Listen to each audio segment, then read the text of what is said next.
This is Gotham TV Podcast, episode 115, about Gotham, A Dark Knight, season 4, episode 13, A Beautiful Darkness.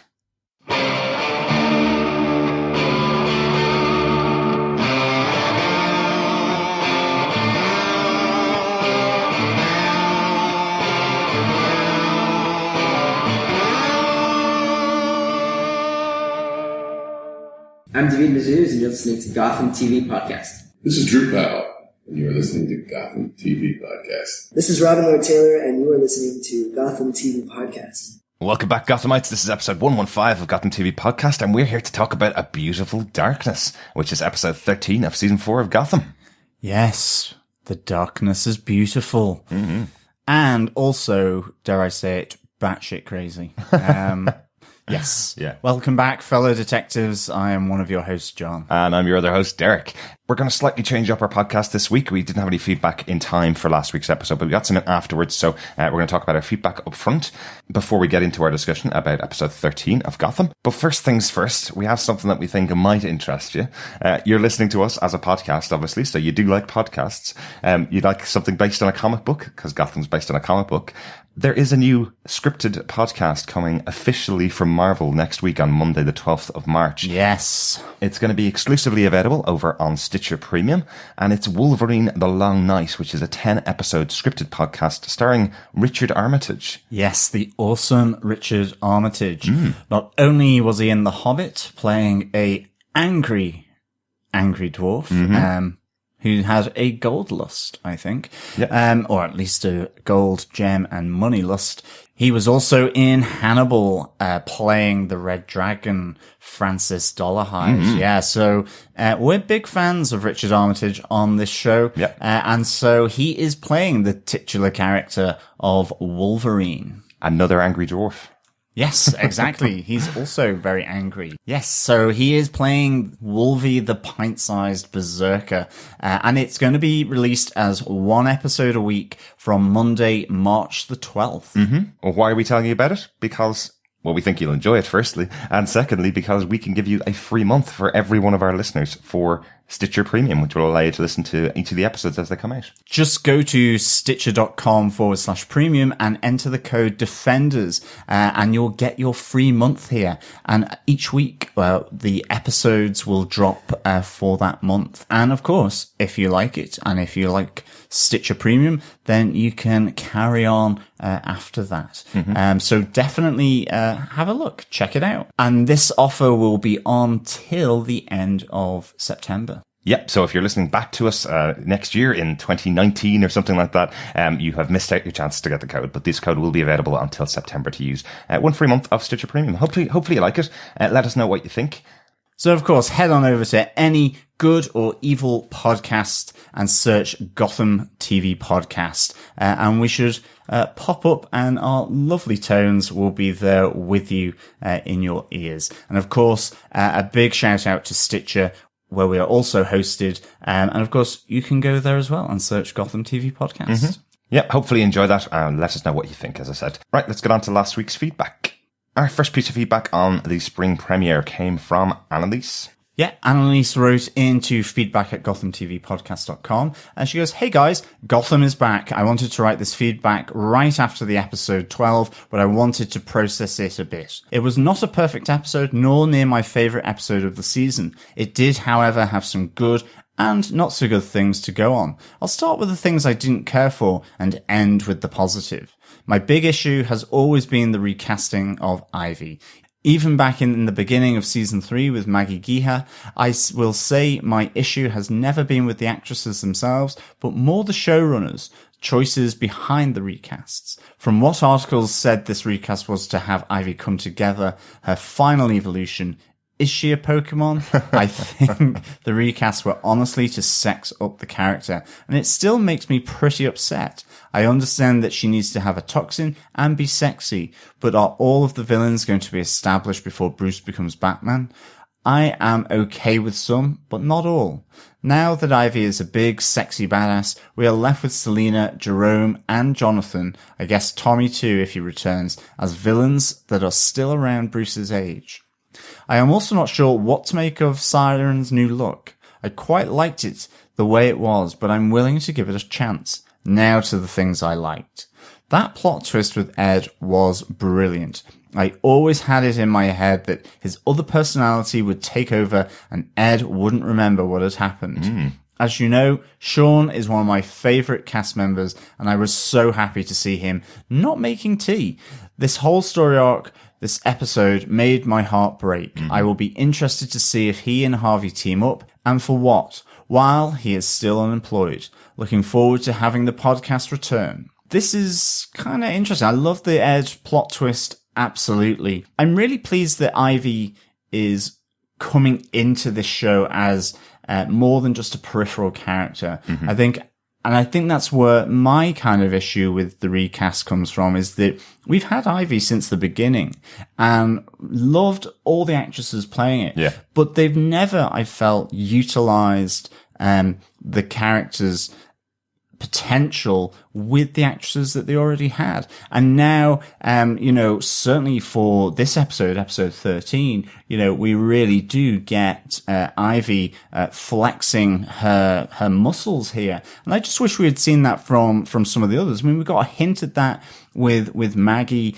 teaming up with Penguin and helping her out, but then was just really treated as this character who was annoying. And I thought that was a shame. And Claire Foley, absolutely fantastic as the young Ivy Pepper. And again, it would have been great if she was more involved with Selena and Bruce, I think, rather than simply being on the sidelines. So, whilst there's been a very slow evolution of this character, I almost feel that we haven't really seen the evolution fully of this character because, primarily it feels to me that she kind of just came in for certain plots and then was allowed to just phase out of the show for a while before coming back to service another plot or storyline, which didn't really involve her centrally and her progression. So I kind of am with you there. Yeah, we did talk about it on our Roundtable podcast with Legends of Gotham a couple of weeks ago, that we all felt really bad for Maggie Geehash. She's a great actress, really good in the role, and just was left to the sideline and not given anything to do at all for weeks and weeks on end, which is not the way you want to have your character. So this season, it does feel like they're treating Ivy now with something like the way they brought in Mad Hatter for a long story arc and being very central to the episode. She's been quite central these last two episodes now. So, and this episode particularly is an Ivy episode. We'll be talking a lot about her. So it is a bit of a shame, and it does always suck when the news stories behind the scenes about why characters are exiting and entering a show overtake what the writers are trying to do on the episodes. Keeping it to just the episodes themselves. Again, I love the actresses like yourself, Annalise. I've loved all three of the actresses. I wish all of them had been given an episode like this to really show off what they can do and who they are, because this is probably the best Ivy we've seen, and it's not to do with the actors, it's to do with the show is actually giving them. Yeah, absolutely. But I'm glad you're able to find some great positives in there. Sean was fantastic last episode as well. Sean Pertwee was absolutely fantastic. And that Ed plot twist, we saw another little bit of it this episode, so that's not going away either. Really good. Thank you so much for sending in that feedback to us, Annalise. Our next piece of feedback is a piece of voicemail feedback, which comes in from Claire Payne over through our website at gothamtvpodcast.com. Hello, Gotham TV podcast. I felt we saw the city of Gotham from a different perspective, which I really liked. There were lots of interconnecting scenes that linked some of the characters. My character of the week is Alfred. I was totally absorbed in his storyline, from being a stranger minding his own business in a diner, opening up to the lovely waitress Tiffany about how he misses his friend Thomas Wayne and wanting to protect Tiffany from her awful boyfriend. With Alfred and Harvey having their own Casablanca moment, all the bars Alfred walks into was Harvey's. I am looking forward to seeing more Harvey and Alfred moments. Harvey telling Jim that he didn't miss him as a cop and only wants him back so Harvey can be his priest was another good drama moment for these two. I really like the new Ivy. Peyton List did a fantastic job of bringing a completely different feel to this character. I feel now we have one villain that is fully born and knows how to use her toxic powers. Wasn't overly sure about the scene between Grundy and Tabitha. I'm sure there is a lot more to the storyline, but I felt disappointed after Tabitha spent so much energy trying to make Grundy remember he is Butch. She didn't even give Grundy a little hope that maybe she still does love him as well. The actual plot of the episode was very good, with the attempted assassination on Lee by Mr. Crank, the toy maker. As Lee brilliantly makes her pledge to make the Narrows a better place to live, Ed is horrified that his alias, the Riddler, paid Crank to kill Lee because she is holding him back. Was such a great twist in the storyline. Absolutely loved it. Favourite line of the episode has to be the advert for the Sirens nightclub. Women drink free, men don't. And Selena not showing any enthusiasm with her line, "You'll like it. It's nice." Fantastic episode. Great to have Gotham back. Speak to you soon. I like your feedback, Claire. It's nice. Yeah, absolutely. Really, really good. I love, the Casablanca moment that you say. Really great way of describing it between Harvey and Alfred. Mm-hmm. Absolutely loved it. And yeah, Alfred's story, so much potential there. And I think obviously we know that in this episode, there's potentially a reconnect with Bruce here. So we don't know how long or if there will be this sort of Alfred going off on his own, fighting crime, or just simply drinking with Harvey in the bar. But it'd be good to see some more of that. And yeah, the tension between Harvey and Jim as well. I just thought that was played so well. It's nice to see a difficult, intense storyline between two former partners just be strung out in a good way as well, rather than it being resolved with a happy ever after moment so soon, which sometimes, Gotham can do. But in this case, I like the fact that they are persisting with this tension between these two characters. Yeah, it feels like sometimes Gotham love their characters as much as all of us fans love them. The writers really love their characters and really want to get them back together really quickly. And that's not always in the best interest of your characters. You need Bruce to have some time alone so he can develop without being under the wing of Alfred all the time. It's really important, but I love the two actors together, so it feels like 3 episodes apart would be too small. We need Bruce to have some learnings, and we see some of that in this episode. But yeah, really good feedback, Claire. Thank you so much as well for sending in your voicemail feedback. Absolutely. Thank you so much, Claire, for the feedback. It's really good to hear from you over on voicemail. And now, with that, on to our spoiler-filled review of episode 13 of Gotham, A Beautiful Darkness. Derek, what are some of the episode details for this episode of Gotham? Well, this episode of Gotham was directed by John Stevens, the other executive producer. I don't know whether we actually made mention of this because the announcement came out while the winter break was on, but he's currently working with Danny Cannon on Metropolis, which is a Superman prequel show. Very similar to Gotham idea in concept. It's going to be available on the DC streaming TV service, where they're going to have all of their shows available on there, and this will be an exclusive product built just for that. So it's not going to air on Fox alongside Gotham, but it's really interesting that the two of them are going to be looking at a different city in the DC universe and building their story around it. So yeah, interesting. And I think who better to direct this hallucinogenic whirlwind than John Stevens as well. Very true. Yeah, very true. Speaking of that, the episode was written by Tae Shun, who's done 3 episodes of Gotham. I actually really like some of the episodes he's done. Yeah. He did Blood Rush, which was where Isabella got murdered and the executioner began. That was his first episode back. That was 308. He did 318, which was Like the Wick. That's the one where the shaman showed Bruce his parents' death in Crime Alley. Yes, that was great. Another very hallucinogenic moment, and including his parents as well. So he definitely has a precedence for this. And he also wrote episode 405, The Blade Path, which was where Ra's al Ghul was killed. So after he killed Bruce's friend, the previous episode. So Tae-Shun has done a lot with Bruce's character in a couple of the episodes he did in the past. So kind of cool to have him on board for this one. John, do you want to tell us what he gave us with your synopsis? Sure. Ivy and Selena team up, but while Selena wants to steal from the rich, Ivy's purpose is driven by revenge for the suffering of her dear plants. As she targets scientists at Wayne Enterprises involved in a secret project called Project M, Selena soon taps out of her team up as Ivy kills her targets to learn the truth of Project M. Her next target is Bruce Wayne, where she obtains the location of the secret project and leaves Bruce hallucinating on the floor. As he begins to succumb to Ivy's slow poisoning, his hallucination becomes deeper and more disturbing as a dark and solitary figure infiltrates his mind, showing Bruce his true inner self and a winged demon, the Bat. Meanwhile, Ivy finds the secret to Project M, the Lazarus Waters, and she escapes from Jim and Lucius. She plans to use her new potion to weaponize her darling buds of May. Elsewhere, Jerome becomes obsessed with Oswald as he seeks to recruit him to his creme de crazy, as he tells all about his plans for Gotham.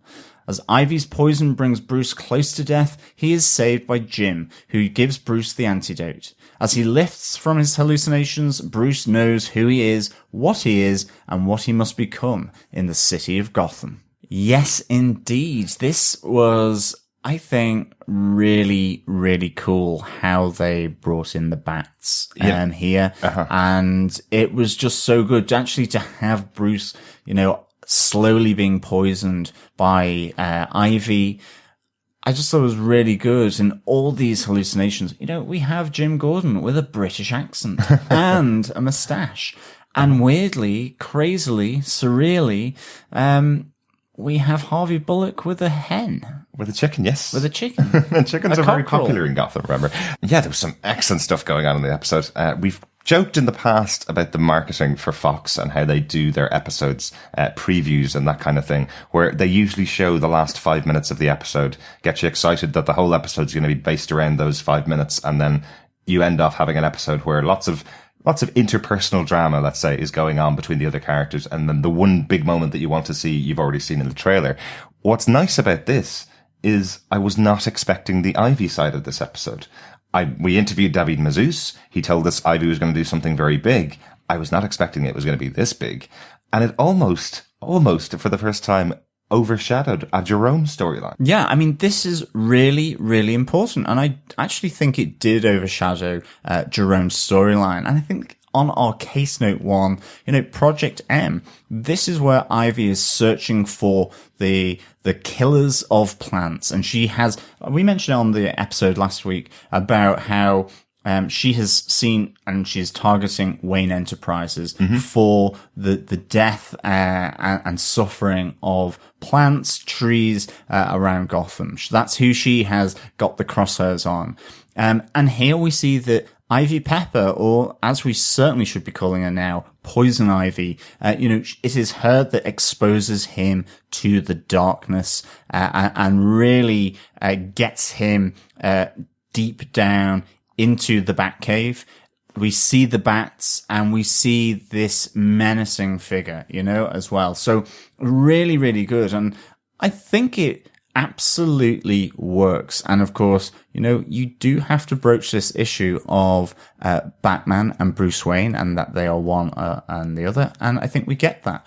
But more to Project M, we see here it is Ra's al Ghul's Lazarus Water that ultimately is tracked down by Ivy. And wow, I mean, does she take no prisoners? This is certainly a more forceful, more direct, and more uncompromising Ivy than what we have seen previously. And this is ruthlessness. She really is going after the scientists at Wayne Enterprises and ultimately to Bruce Wayne himself. We get great time lapse with regards to trees growing out of people's heads, out of their belly buttons or whatever. I really like that effect. I think it's really, really cool. But she will destroy in order to protect her plants. And it is a really brutal kill, the first one that she does on the scientist from Wayne Enterprises, where she tells his family to freeze. Two of his family, his daughter and his wife, are staring directly at him,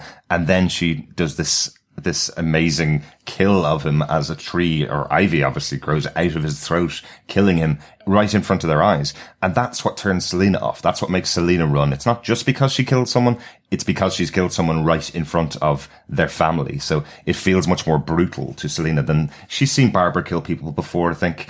So she has been around people who murder, but this just seems so much more brutal to her. Yeah, and I mean, I do like the fact that Selina, really does tap out of this. She really does. It also highlights just the change in Poison Ivy here from Ivy Pepper previously, and it really highlights that, Selina just thought she was gonna steal all the jewels from this house. And then, really does get exposed to the new Ivy. Yeah, like Ivy's talking to herself. She's talking to plants now. That's something that she's absolutely doing. So it's kind of like, I don't need you, Selena, anymore. I've got my plants, which feels very much more like the Ivy that we've seen in comic books before and in the cartoons before. So we are seeing definitely much more of this version of Ivy Pepper. I like that moment when Jim confronts her. You mentioned it earlier on, where Jim confronts Ivy and she says, and asks her how much she's changed. And she says to him, first I was a seed, then a sprite, and now I have bloomed. So effectively she's saying, I am now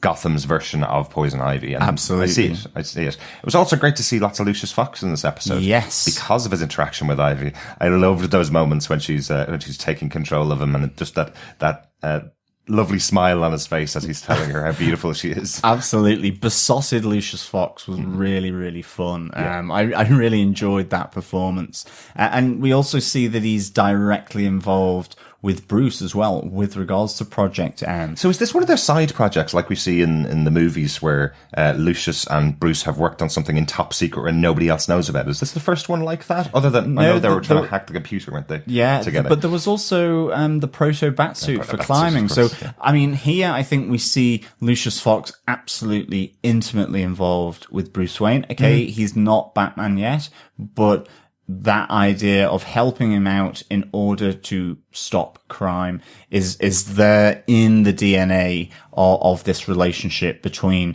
Lucius and Bruce Wayne for sure. Yeah. I love the fact as well that Ivy also again hypnotizes everyone in the GCPD under the control of her sort of pheromone scent from the flowers. Yeah. And again, we see Harper and Alvarez turning on Jim when they're trying to go after Ivy in order to track her down and to stop her from killing anyone else. So it was really, really good to see that as well. I liked Alvarez drawing the little love heart with Ivy and Alvarez in it. Definitely. And that moment where Selena is being confronted by Harper, where she's saying to her, how much do you love her? And Selena's going, so much I want to be her.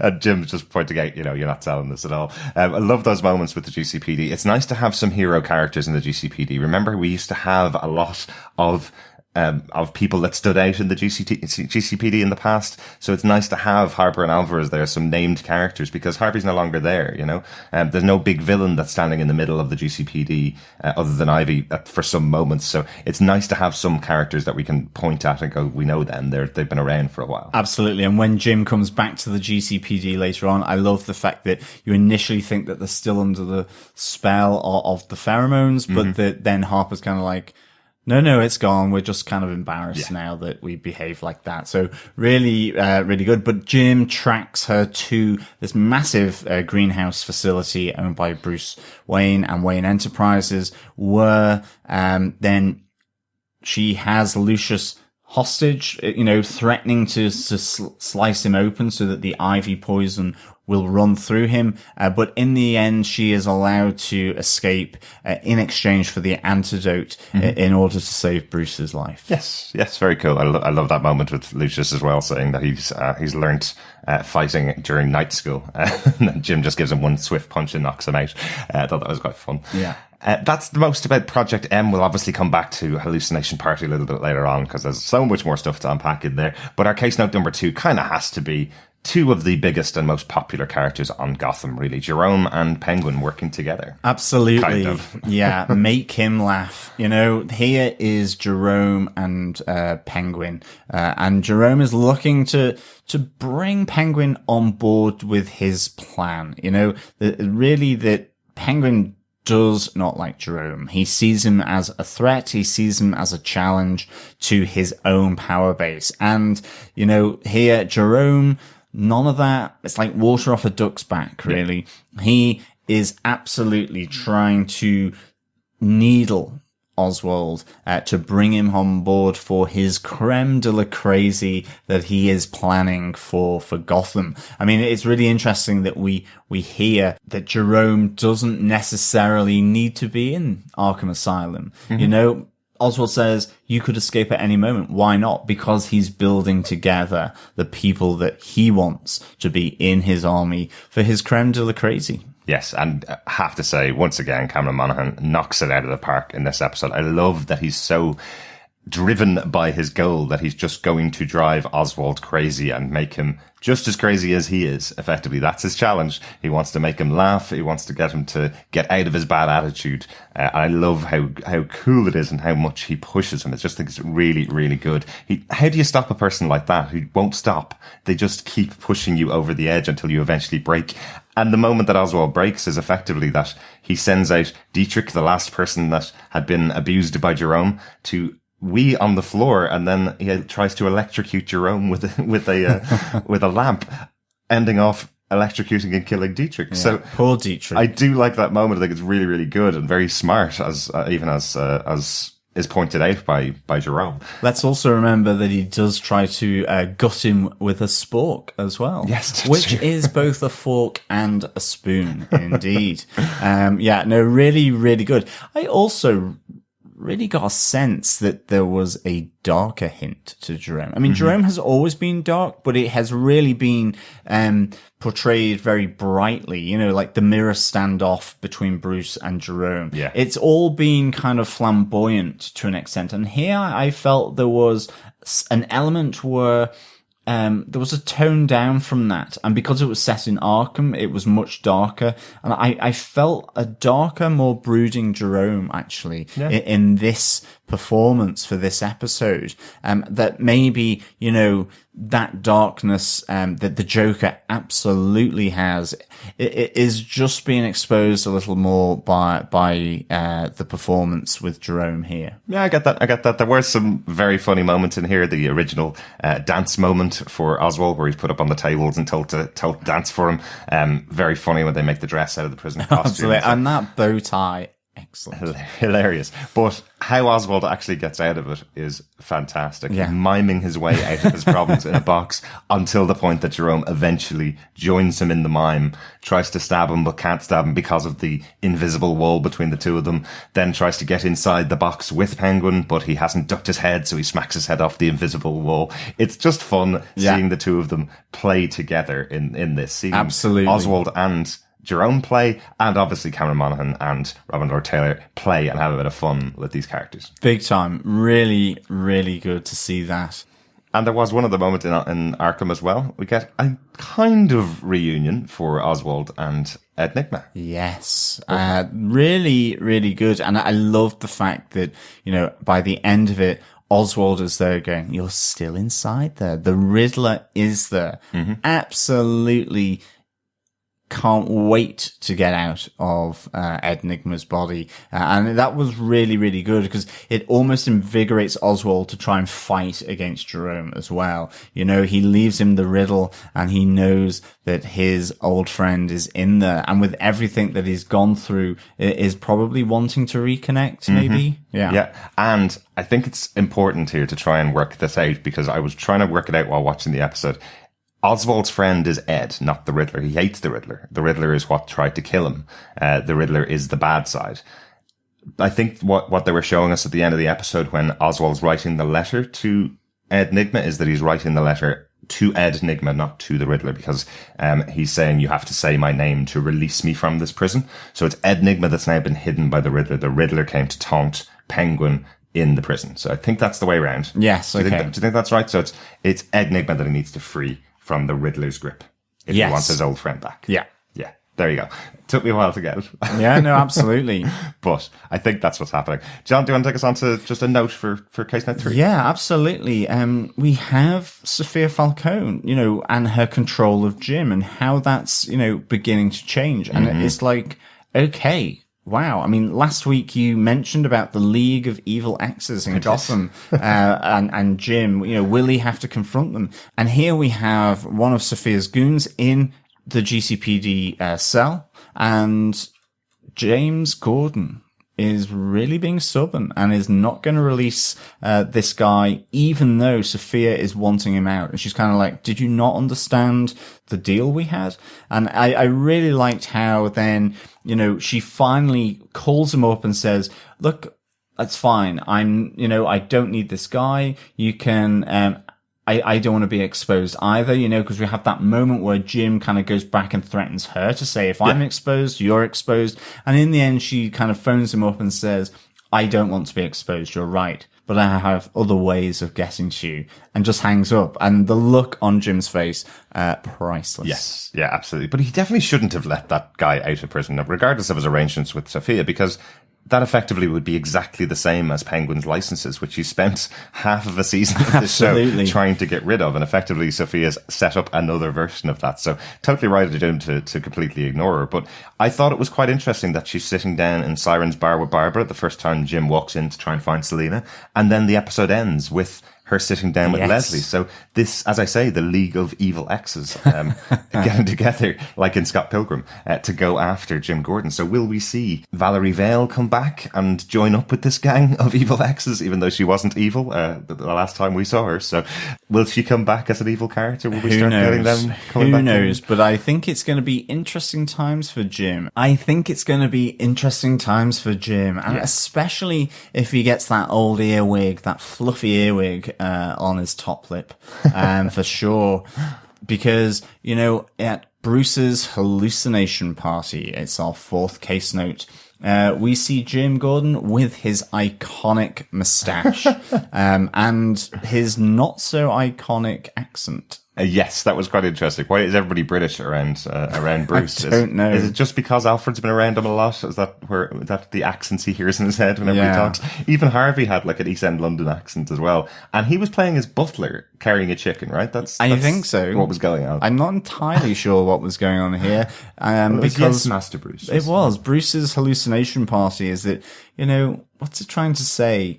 That he can have everything, but he will still have this void within him. And the one person that wasn't there, at least not at the party, was Alfred. Alfred came later in order to whisk him away from his worst possible pathway, which is that he is surrounded by people that will only say yes. Yes, very good, very good. There was some of just interesting touches in there as well. I liked the fact that we had Jim with Barbara looking like they're a couple again, which is one of the original, obviously, ideas from the comic book.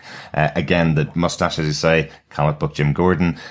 We have Oswald here dressed in his top hat and tails, comic book Penguin. So I like that they did this stuff within the hallucination that is effectively going, we'll give you your version, your comic book versions of them if you want them, but it'll be in a hallucination. It's not going to be in the real city of Gotham. And I have to say, I did absolutely laugh out loud when Bruce talks to Jim Gordon afterwards and goes, "You were in my vision. I saw you with a mustache."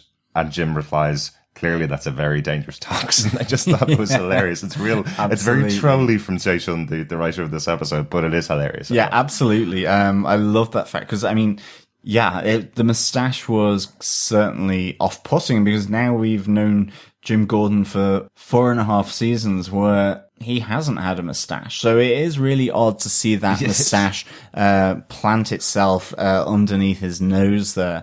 And indeed, moustaches are grown by very dangerous toxins. Well, we do know from the interview that we did with David Mazouz that this was probably the most difficult thing they've ever filmed because every actor is together pretty much. So obviously some missing. We don't have Grundy, we don't have Enigma, but the amount of characters that were in this scene together who haven't worked together in a few years made it very difficult for them to film it because they just kept having jokes with each other and playing around and having a laugh for the day. So there were chickens as well, you know. It must have been difficult working with animals. And I have to say, I really liked how David Mazouz played this.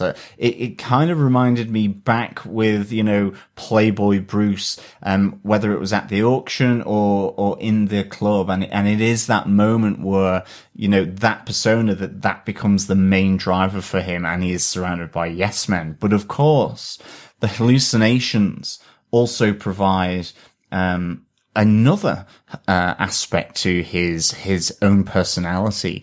And I think that brings us on to case note 5. Yes. With, you know, his visit to Crime Alley. I love this so much. So good. Yeah. Absolutely so good. And, you know, his vision of Batman. I really like the fact that this, you know, this dark, disturbing figure with the cape, you just really couldn't see. It was almost just like a shadow.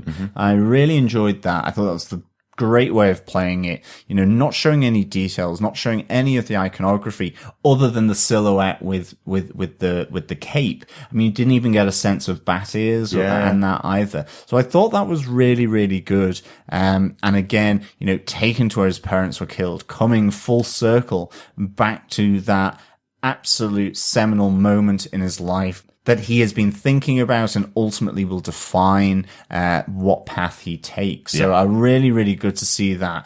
I know what you mean. I just love that moment when Bruce is looking up at this shadowy creature going, this is where my parents are killed. And he responds to him saying, no, this is where I was born. This is what gives Bruce the direction for where he's going to go for the rest of his life. No matter how many previews I saw of this, no matter how many times I heard interviews saying we're going to do something really cool and interesting with the Batman creation this season, I didn't expect it to be as good as this. I really enjoyed the kind of terror that Batman's able to still instill in himself. He's able to instill in Bruce when he says to him, I'm the one that you can't escape, effectively because I'm you. He puts him into the Batcave. We have the bats flying around. He turns into the bats effectively. It's so cool, seeing this on screen after 4 seasons. And I was never someone that was waiting for Batman to appear on the show. I've always been someone that's been going, this is the show about Gotham. Absolutely. This is the show about Jim Gordon and how he gets it before Batman's in place. But I like that they're using these touches, and it doesn't have to be David Mazouz sticking on a batsuit and going out and fighting crime, because that's going to be a different show. I think that is going to be how it may end in the future. But having these pieces in here in his creation is hugely helpful for the character. Definitely. I mean, the thing is, I loved how they really nodded at the origins of Batman here, and from different people involved with comics and from film. I mean, just the fact that they go back to Crime Alley where his parents are killed, and that is the, fundamentally where it kicks off. And I mean, they reference that, as you say, to, this is where I was born, in terms of the dark, shadowy figure, really trying to impress upon Bruce that this is where you were created in this tragedy. But also you get Frank Miller's bat iconography here, only briefly, and it's not to say that he's showing that he's scared of the bats like you get from Frank Miller's seminal treatment of Batman, but you have it introduced. You see where it comes from. And of course, the swirling bats, in terms of how Christopher Nolan put that into Batman Begins. So you have all these different elements from previous versions of film, of comics, both classic, recent. And I think that's really nicely done, to be honest. I think how using Ivy Pepper here, again, it adds another new layer in terms of where this is coming from. Absolutely. In Frank Miller's comic, it is internal to him that he is scared of bats, and they use that, and reverse that fright to be his power. And here we have Ivy Pepper being Poison Ivy being involved in it. So again, I thought this was so well done, and I mean, hats off to everyone involved as far as I'm concerned. Yeah, absolutely. Yeah, totally agree with you. Like that, the Frank Miller comic you're talking about is only 35 years ago. The character's been around for 75 years. There's been loads of creation stories, loads of different versions about how he's come to this point. And I like that Gotham got their own opportunity to do something with it and add their characters in on top of it, the ones Absolutely. that they use and how they use them. I like that they have put their stamp on their creation, and I'm enjoying it. Again, it's not going to be like Bruce is going to walk out next week and go, all right, I saw this vision of me with a cape. I'm buying a cape and putting it on. I'm going to get the hat that looks like a bat. He's not going to do that next week. But I like that it gives him the impetus to go, right, now I know my direction. I'm going to have to get Alfred back to help me out here because I've gone so far off direction. Absolutely. Yeah. I mean, that was really good after Jim saved him, that, Bruce basically says, I know now what I have to do. And I like that Jim is kind of saying there are people around here that, want to support you, want to help you, and who care for you a great deal. I thought it was a really nice moment between Jim and Bruce, but also the inference that there's Alfred as well. And yet we get, him calling Alfred on his phone. But I don't think there's any answer. It's a voicemail he leaves him, yeah. Yes. So let's see what happens with that next week. We didn't even Absolutely. mention Ra's al Ghul being in this flashback scene as well. That is true as well. Like the part of the issue that Bruce has been going through is the fact that he murdered another human being, which happened to be Ra's al Ghul. So this is what this is the first time we've seen him since he was killed. He has had a credit at the beginning of each show. Alexander Siddiq has been shown as a credit at the beginning of the show, and we are expecting him back because of that light that he transferred over to Barbara Keane. We're expecting to see him again in the future. It's cool to see him coming in for this episode for just this little role. And my only note for this week, what I did like about that is one of the most famous characters Alexander Siddiq has played in the past is Dr. Bashir on Deep Space Nine, Yes. Star Trek Deep Space Nine. And in Deep this Space episode, Nine. yes, and in this episode he's playing a doctor, so who takes off Bruce's face a little bit more cruel than Dr. Bashir would have Yeah, been. that was But- pretty cool as well. Actually, Gotham really does like to mess with people's faces. This idea of taking away their identity or personality. I mean, we have Bruce having his face whipped off. Obviously, Jerome had it punched off by Bruce. Well, that was after it was removed. as well. After it was removed. With Professor Pig, the face is ever changing. You know, the same with Clayface, that it's all about how he's able to inhabit other people. So yeah, there's something there that needs to be addressed with a qualified doctor, I reckon. Yes, well, at least they've moved on from ripping out people's eyes. I suppose that's a good thing. I have to say the special effects for that scene. I think it's still Cosec FX that does all of the special effects for this show. The scene where his face is gone and it's just the wrapping, and you can see through his face to the background. It's like as if Davin Bazous had like a green screen face, effectively. Yeah. And I thought it was really good. I thought it was a really good effect when he turns sideways and you can see the room through where his eyes should be. You see the other side of the room. It's really good. A really, really top compliments for the visual effects on that. Absolutely. But with our notes, what is our Gotham moment of the week this week? For me, I can't help myself that there is two. Oh. It is the bats in the Batcave. And Bruce turning into them and swirling off into the night sky towards the moon.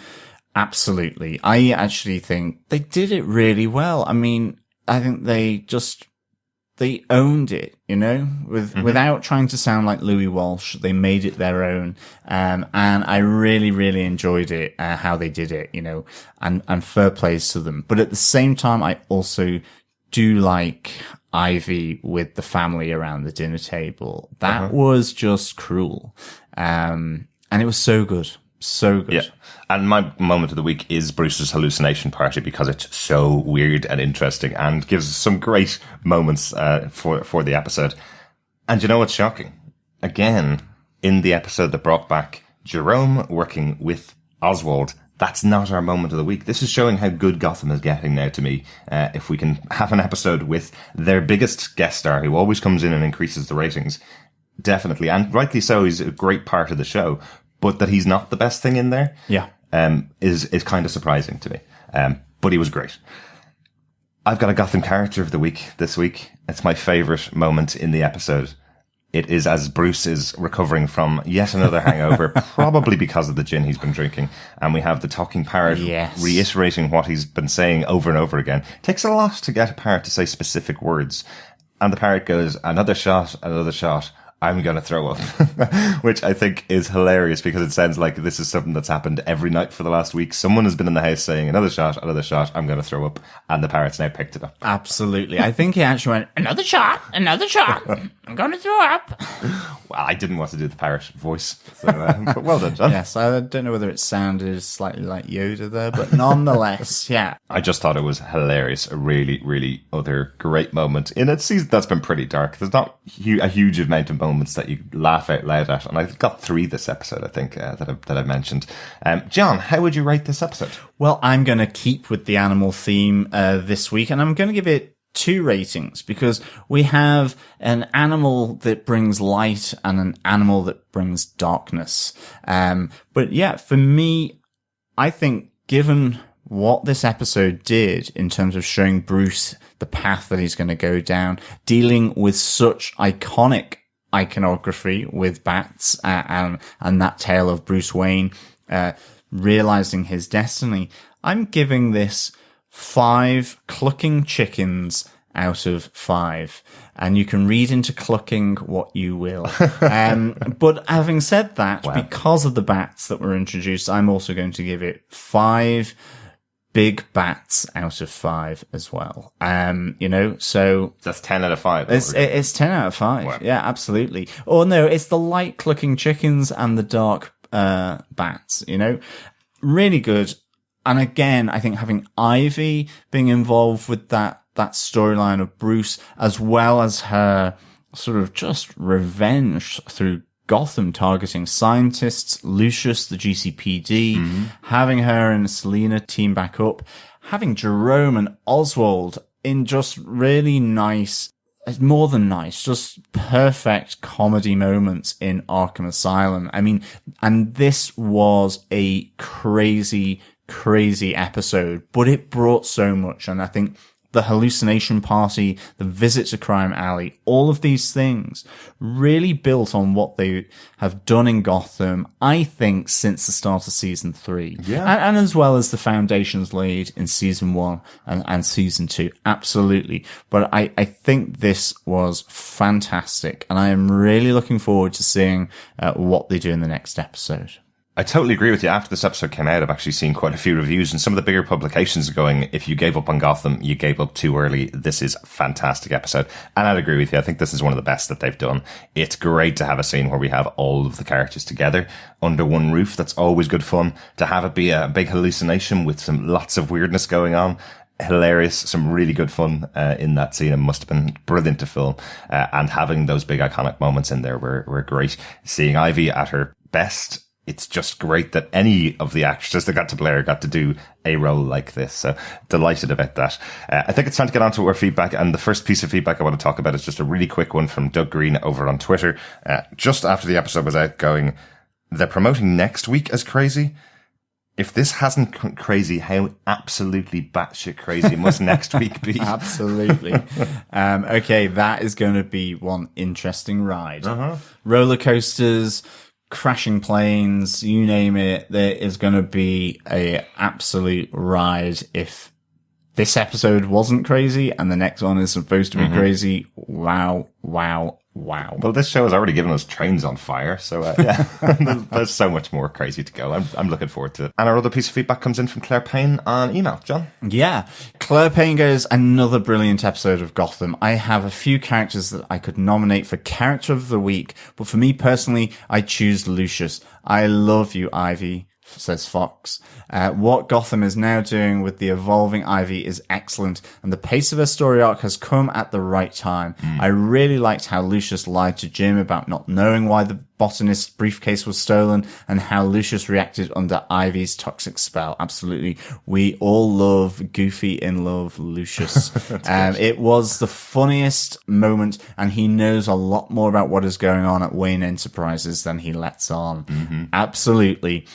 Bruce's hallucinogenic dream induced by Ivy has been my favorite of the dream sequences that they have done so far. Very clever, with Ra's al Ghul removing Bruce's face, then arriving at the party with our Gotham residents in their eventual iconic look, especially Jim and Penguin. Alfred definitely stole the scene with making his entrance of the season's Special Agent Pennyworth as he extracted the target, being Bruce, and taking him back to the alley. Bruce being in a cave with bat chirps and then eventually seeing a bat-like figure and the bats before he wakes up was extremely cool and another pace forward in his destiny. Oh, yes. Definitely. Yeah. So good, I think. All of that.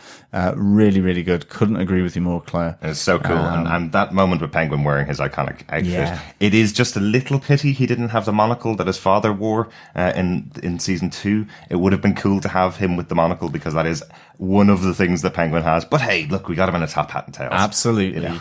Claire goes on, my laugh out loud moments was Bruce telling Jim about his mustache, Harvey with a chicken, chicken, and Jim and Selena versus the GCPD, who are intoxicated by Ivy. It was great to see Selena and Jim together again, and a brief return of Clayface Jim Grin.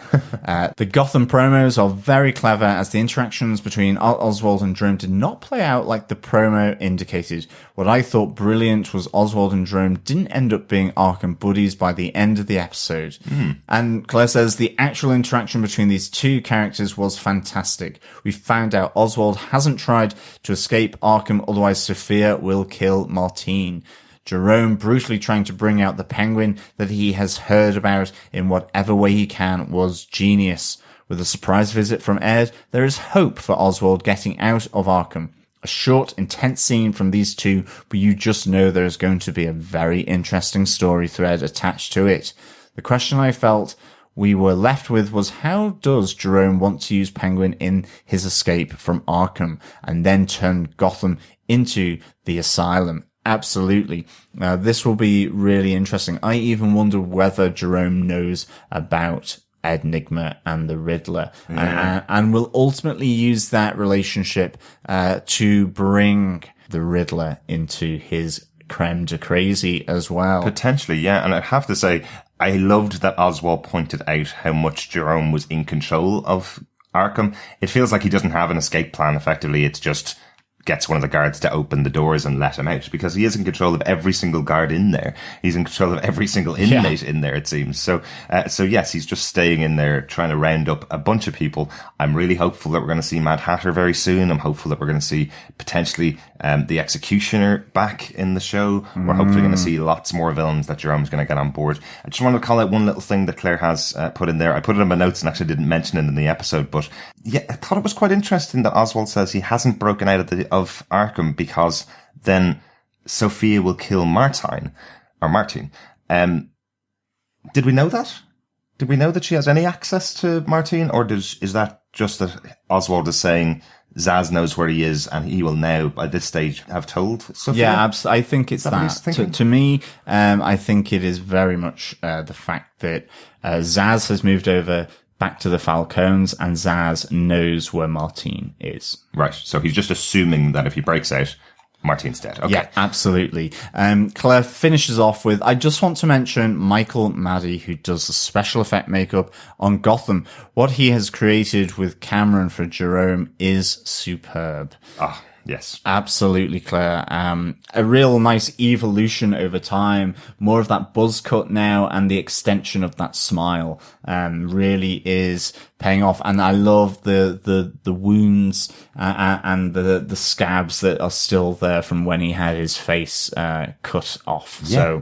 So it's so interesting. And if you follow Michael Maddy over on Instagram, he does quite regularly post some behind the scenes looks at his works, at the actual makeup process from start to end. It just looks so realistic. You know, you feel like Cameron Monaghan is walking away at the end of every day still with those stitch marks on his face, because it looks so real. But they really have created an iconic look for this version of Jerome, or for Jerome on Gotham. Really, really cool. Really good mention, really good shout out. Claire, thanks so much for your feedback. Yeah, absolutely. Thank you so much, Claire. And smiley nerdy face back at you. If you want to send in your feedback, as always, you can email it to feedback@gothamtvpodcast.com. We always like discussing your feedback. You just need to get it into us by the end of Friday. Each week we usually record our podcast on Saturday, and we have it out on Sunday. So from now on, you should be able to get your thoughts in to us about each of the episodes as you go. You can also join us over in our Facebook group at facebook.com/groups/Gotham TV podcast. Yes, and of course, voicemail is available to you as well. Again, thank you, Claire, for sending voicemail. But just head on over to gothamtvpodcast.com and click on the Leave Voicemail tab on the right-hand side of the screen. And just one final mention, as we said at the start of the show, if you want to listen to the new official Marvel scripted podcast, Wolverine the Long Night, over on Stitcher Premium, go to stitcher.com/premium and use the code DEFENDERS to get your free month, courtesy of the wonderful people over at Stitcher. Absolutely. Thank you so much for joining us. We'll be back next week with Gotham: A Dark Knight Season 4, Episode 14. Yes, as always, thank you so much for listening. I am going to hallucinate chickens in a nightmarish dream. But with that, if I wake up and I have recovered mentally. We will speak with you again next time. Yes, talk to you soon. Bye.